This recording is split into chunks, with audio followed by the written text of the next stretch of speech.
High বন্ধুরা, আজকে আমি চলে এসেছি তোমাদের একটা যেটা কালকে বলছিলাম যে আমি একটা আলাদিনের আশ্চর্য প্রদীপ পেয়েছি, আগের ভিডিওতে বলেছিলাম। সেই আশ্চর্য প্রদীপটা নিয়ে কিছু বলতে। কি জানো, আমরা সবাই তো প্রকৃতির সন্তান। প্রকৃতিতেই আমরা জন্ম নিয়েছি, প্রকৃতির মধ্যেই আমরা একদিন মিশে যাব। আর এটা ছোটোবেলা থেকেই আমি শুনেছি যে প্রত্যেকটা মানুষের মধ্যে ঈশ্বর বিরাজমান, এবং এখন কিন্তু এটা নিয়েই গোটা বিশ্ব তোলপাড় হচ্ছে যে আমরা আমাদের মধ্যে ইউনিভার্স মানে মহাবিশ্ব, যেখানে আমরা সবাই পৃথিবীতে বাস করি, ইউনিভার্সের সন্তান আমরা। তো আমাদের সবার মধ্যে কিন্তু মহাবিশ্ব বিরাজমান। তো আমরা দেখা গেছে যে এরকম অনেক কাজ আমরা করি যেগুলো আমাদের মনের মধ্যে একটা স্থায়ী প্রভাব ফেলে যায়। সেটা থেকে আমরা কিন্তু বেরোতে পারি না, কিন্তু সেটা থেকে আমাদেরকে বেরোতে হবে। যদি আমরা এই বেরোনোর কারণে মানে জমা করে রাখা দুঃখ অনুভূতি, যে কোনো অনুভূতি, দুঃখ সুখের অনুভূতিটা আমরা অবশ্যই ধরে রাখতে চাই, কিন্তু যেটা দুঃখ বা যেটা আমাদের কষ্ট দেয় সেই অনুভূতিগুলোকে আমরা অবশ্যই ছেড়ে ফেলতে চাই, জীবন থেকে সরিয়ে দিতে চাই।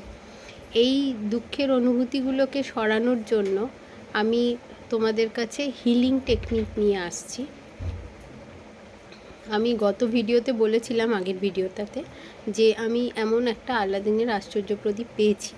তো এই আশ্চর্য প্রদীপটা আর কিছুই না, এটা হচ্ছে এই হিলিং টেকনিকটা। তো এটা নিয়ে আমি মানে ভবিষ্যতে সব ভিডিওই আমার এটা নিয়েই থাকবে। আমি একটু একটু করে তোমাদেরকে ধারণাটা দিচ্ছি, আর কিভাবে হিলিংটা করতে হবে সেই পদ্ধতিটা কিন্তু আমি আরও কয়েকদিনের মধ্যে তোমাদের কাছে সমস্তটা উন্মোচন করব। মানে ধীরে ধীরে যেমনভাবে ভিডিও এগোবে সেরকমভাবে তোমরা এটা জানতে পারবে যে কিভাবে এই মহাবিশ্ব আমাদের মধ্যে যে বিরাজমান, এটা দিয়ে আমরা কিভাবে মহাবিশ্বের কাছ থেকে সমস্ত কিছু পেতে পারি। আমাদের সাবকনশাস মাইন্ড, আমরা শুরু থেকে ছোট থেকে শুনেছি অবচেতন মন। অবচেতন মনটা কিন্তু আমাদের কিভাবে কাজ করে, আর চেতন মনই বা কীভাবে কাজ করে। আমরা যতক্ষণ জেগে থাকি, মানে সকালবেলা ঘুম থেকে ওঠার পর থেকে সারাদিনই তো এখন কিছু না কিছু কাজের মধ্যে থাকি। তো এই সারাদিন কাজের মধ্যে কিন্তু আমাদের চেতন মনটা কাজ করে। মানে আমরা কিন্তু যা করি সব বুঝে শুনে বুদ্ধি দিয়ে, যার যতটুকু বুদ্ধির ক্ষমতা ততটুকু বুদ্ধি দিয়ে কিন্তু আমরা সব কাজগুলো সম্পন্ন করতে থাকি।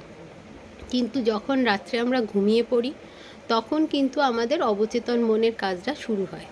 আমরা এর আগেও এগুলো জানি যে আমরা যে স্বপ্ন দেখি সেটাও তো আমাদের অবচেতন মনেরই বহিঃপ্রকাশ। মানে ওই স্বপ্নের যেটা দেখি সেটা কিন্তু আমরা অবচেতন মনেই দেখতে থাকি। তো সেই অবচেতন মন আমাদের জীবনে কিন্তু অনেকখানি প্রভাব বিস্তার করে। তো এই অবচেতন মনটাকেই আমাদেরকে কিন্তু নিয়ন্ত্রণে আনতে হবে। অবচেতন মনটাকে যদি আমরা নিয়ন্ত্রণ করতে পারি, তখন কিন্তু আমাদের সমস্ত এই অনুভূতিগুলোকে আমরা নিয়ন্ত্রণ করতে পারবো। তো এইটা নিয়ে আজকে এইটুকুই জানালাম। এর পরের ভিডিওতে আরও ক্রমশ প্রকাশ্য সব কিছু ধীরে ধীরে আমি বলতে থাকবো, যাতে করে আমি চাই আমি এই অবচেতন মনকে কিভাবে নিয়ন্ত্রণে আনতে হবে সেই প্রক্রিয়াটাতে আমি যুক্ত হয়েছি। মানে আমি নিজে এই প্রক্রিয়াটা অভ্যেস করছি, আর আমি মানে দারুণ ফল পেয়েছি। সেই জন্যই আমি বললামই গত ভিডিওতে যে আমি নিজেকে আর কন্ট্রোল করতে পারলাম না, ধরে রাখতে পারলাম না। আমি চাইলাম যে এটা দিয়ে প্রত্যেকের, যত মানুষ আছেন আমার জানাতে, পরিচিততে, আমার অপরিচিততে, সবাই তো করতে পারবেন। সেই জন্য একমাত্র মাধ্যম হলো, আমরা যদি এখন সামাজিক মাধ্যম, সমাজ মাধ্যম যেগুলো হয়েছে, যেমন ইউটিউব, ফেসবুক, ইনস্টাগ্রাম, এগুলোতে যদি আমি একমাত্র এগুলো শেয়ার করতে থাকি বেশি করে, তাহলে তোমাদের সবার মধ্যে এটা আমি পৌঁছে দিতে পারবো।